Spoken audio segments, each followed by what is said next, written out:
আসসালামু আলাইকুম। আমি ঢাকা ব্লগের পক্ষ থেকে ঢাকা আপা আজকে একটা গুড়া মাছের রেসিপি নিয়ে আইছি। গুড়াগাড়ি মাছ চোখের লেগে অনেক ভালো, ভিটামিন এ থাকে, চোখের পাওয়ার বাড়ায়, জ্যোতি বাড়ায়। কিন্তু আজকালকার পোলাপান কিন্তু গুড়া মাছ খাইবারই চায় না। তো না খাইলেও একটু জোর করে খাওয়াইতে হয়, পোলাপানের লেগে একটু পদ্ধতি অবলম্বন করতে হয়। আরেকদিন আমি দেখামুনি কেমনে পোলাপানটা খাওয়াইবেন। তো এই মলাইনতা গুঁড়াটা আজকে আমি পটল আর আলু কুচাইয়া তারপরে রান্ধব। গুঁড়া মাছটা কাটা বেশি তো, খালি পেঁয়াজ দেওয়া যদি আমি চড়চড়ি করি খাইতে একটু কষ্ট হয়ে যাবো গা, আর মজাটাও একটু কম লাগে। যে কোনো তরকারি একটু কুচাইয়া আতে মাইখা রানলে আর একটু মাখা মাখা ঝোল থাকলে খাইতে আর কি মজা লাগে। তো আজকে আমি পটলগুলা ছিলা লিতাছি সুন্দর করে কুচায়া, মানে তরকারিটা কিভাবে চিকন চিকন করে পড়বেন এটা আর কি দেখা দিব আজকে। যার কারণে আমি তরকারিটা কাটার থেকে দেখাইতেছি ভিডিওটা। ইচ্ছা করলে পটল দুই টুকরা কইরা মাঝামাঝি লম্বা লম্বা করেও চিরল চিরল করে কাইটা নিতে পারবেন, আবার এরকম তেসরা করেও কাইটা নিতে পারবেন। তো পটলটা আমি যেভাবে চিকন করে পইলা লিছি, এখন আলুটাও আমি ওইভাবে কইরা চিকন চিকন কইরা পইলা লুম। আর আলু বেশি দিমু না, একটা আলুই দিমু।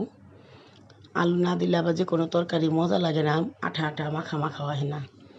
তো তরকারিটা আমি সুন্দর করে ধুইয়া লিছি। এখন একটা ফ্রাই প্যানে তরকারি দিয়া দিছি, একটু পেঁয়াজ কুচাই না দিলাম, কাঁচামরিচ ফাইরা দিছি, আর একটু দিলাম রসুন কুচা।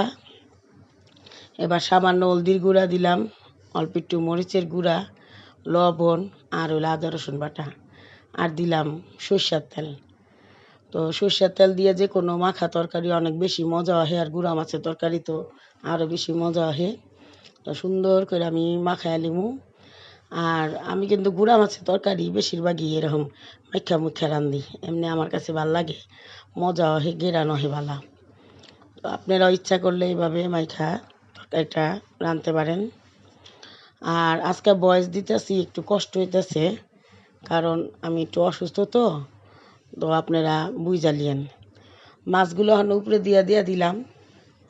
তরকারিটা আগে ভালো মতো মাইখা লিছে, কারণ মাছ দিয়া তো অনেক বেশি মাখন যাব না। একে তো কাটা দিতে হচ্ছে, মাছটা নরম হয়ে যাবো গা। এটা লেগে মাছটা পরে করে দিলাম, দিয়া ওখানে হালকা হাতে একটু মাখা দিয়ে লিমু। মাখা দিয়া একটু মিলাম আর কি। তারপরে একটু ছড়া দিয়া জাস্ট শুধু একটু আধোয়া পানিটা দিয়ে দিম। গুঁড়া মাছে বেশি পানি দেওয়া যায় না, আর গুঁড়া মাছ হয়তো অনেক বেশি টাইমও লাগে না। চুলায় দিছে আর প্রায় 5-7 মিনিটের মধ্যে বরফটা আয়া পড়ছে। বরফটা আইসে পরেই একটু হালকা হাতে জাস্ট শুধু একটু খোঁচা মেরা মেরা লাড়াছাড়া দিয়ে দিলাম। এরপরে আবার একটু ডাইকা দিমু। আর পটল তরকারি যেহেতু অনেক বেশি চড়চড়ি করুম না, একটু হালকা মাখা মাখা জল রাখুন। তো দইনা পাতা কুচা দিয়ে দিলাম। মোটামুটি তরকারিটা হয়ে আইছে। দইনা পাতাটি আবার একটু সুন্দর করে বহা দিলাম। তো এই পর্যায়ে একটু ডাইকা দিলে দইনা পাতার ঘ্রাণটা সুন্দর থাকবো।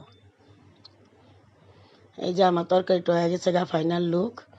তো আপনারা এইভাবে কইরা তরকারি রান্দা বাড়িতে খায়া দেখবেন, আর কি মনে হয় কমেন্ট করে জানাবেন। তো চ্যানেলের সাথে থাকেন, লাইক কমেন্ট শেয়ার করেন, আর সাবস্ক্রাইব করতে ভুলেন না। আল্লাহ হাফেজ, আসসালামু আলাইকুম।